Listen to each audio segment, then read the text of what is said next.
Rencana ekspansi tersebut sejalan dengan kinerja keuangan perseroan yang menunjukkan tren pertumbuhan positif.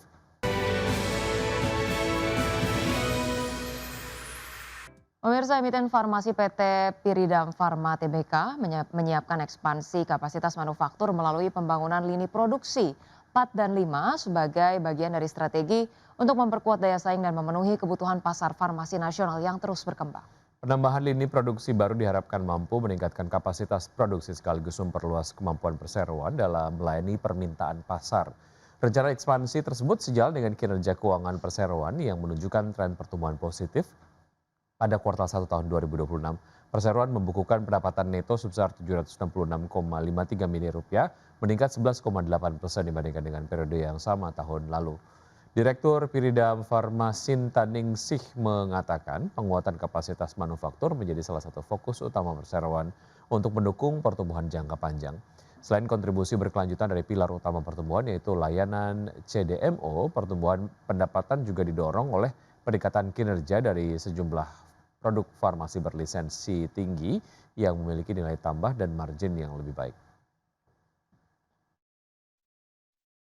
Pemirsa, Bursa Efek Indonesia memperbarui daftar saham dengan konsentrasi kepemilikan tinggi atau HSC dengan 2 saham baru yang masuk ke dalam daftar, yakni TCPI dan juga MGRO. Meski kian banyak saham yang masuk ke dalam daftar HSC, BI menegaskan hal tersebut tidak serta-merta menunjukkan adanya pelanggaran terhadap peraturan perundang-undangan dan ketentuan di pasar modal. Bursa Efek Indonesia telah mengumumkan sejumlah saham yang masuk dalam daftar saham dengan konsentrasi kepemilikan tinggi atau High Share Holding Concentration. Terbaru pada awal Juni 2026 terdapat 2 saham baru yang masuk daftar. Dengan masuknya 2 saham tersebut, total saham yang masuk di dalam daftar HSC sepanjang tahun ini hingga 2 Juni 2026 mencapai 12 saham.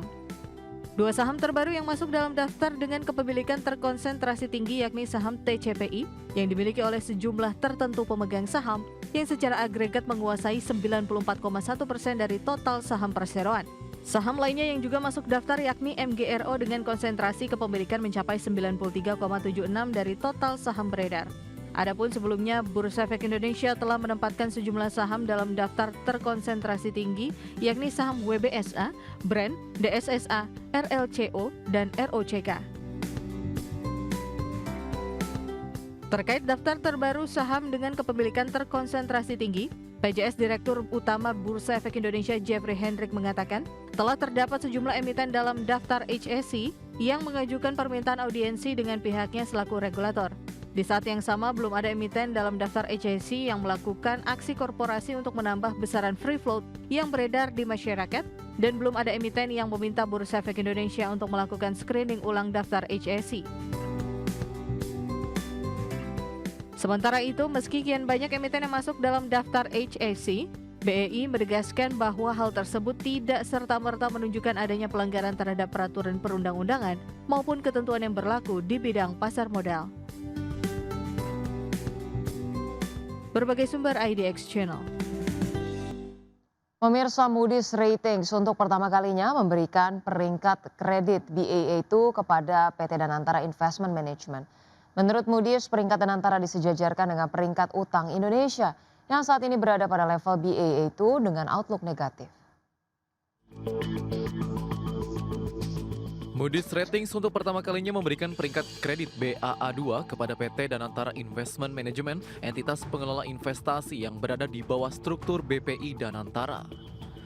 Bersama dengan itu, lembaga pemeringkat global tersebut menetapkan outlook negatif untuk seluruh peringkat yang diberikan. Selain peringkat kredit, Moody's juga memberikan peringkat profesional PBAA2 untuk program Global Medium Term Note tanpa jaminan yang dibentuk Danantara Investment Management, serta peringkat BAA2 untuk obligasi senior unsecured yang akan diterbitkan perusahaan. Menurut Moody's, peringkat Danantara Investment Management disejajarkan dengan peringkat utang Indonesia yang saat ini berada pada level BAA2 dengan outlook negatif. Penilaian tersebut mencerminkan hubungan yang erat antara perusahaan dengan pemerintah, baik dari sisi kepemilikan, peran strategis dalam struktur Danantara, maupun dukungan yang diperkirakan akan diberikan negara apabila diperlukan.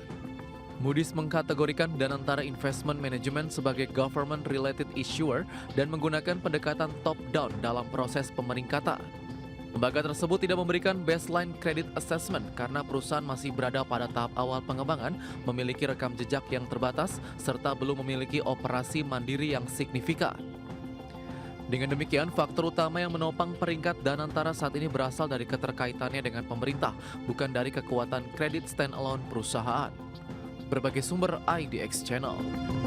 Pemirsa, emiten logistik PT Trimitra Transpersada Tbk memutuskan membagikan dividen tunai perdana senilai 70,96 miliar rupiah untuk tahun buku 2025. Ya, nilai dividen tersebut mencerminkan sekitar 49,1% dari laba bersih perseroan sepanjang 2025 yang mencapai 144,46 miliar rupiah.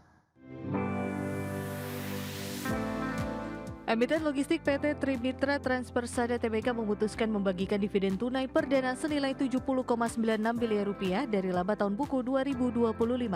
Keputusan tersebut disetujui dalam rapat umum pemegang saham tahunan yang digelar pada Selasa 2 Juni 2026. Nilai tersebut mencerminkan sekitar 49,1% dari laba bersih perseroan sepanjang 2025 yang mencapai 144,46 miliar rupiah. Selain membagikan dividen, perseroan menetapkan dana cadangan sebesar 1 miliar rupiah. Adapun sisa laba bersih akan dibukukan sebagai laba ditahan untuk memperkuat modal kerja dan mendukung ekspansi usaha. Dalam RUPST, manajemen turut melaporkan realisasi penggunaan dana hasil penawaran umum perdana saham yang telah terserap seluruhnya atau 100% hingga akhir 2025. Dana bersih IPO sebesar 138,23 miliar rupiah digunakan untuk pembangunan fasilitas cold chain melalui pembangunan gudang pendingin di Tangerang, Pontianak, dan Makassar, serta pembelian armada light truck tipe cold dan dry. Terkait kinerja keuangan sepanjang 2025 lalu, perseroan membukukan pendapatan konsolidasian sebesar 1,33 triliun rupiah atau tumbuh 23% dibandingkan tahun sebelumnya. Sementara itu, laba bersih meningkat 29% secara tahunan menjadi 144 miliar rupiah. Direktur sekaligus sekretaris perusahaan Trimitra Transpersada Wani Wijaya mengatakan, pencapaian kinerja sepanjang 2025 menjadi fondasi bagi perseroan untuk melanjutkan pertumbuhan bisnis ke depannya. Berbagai sumber IDX Channel.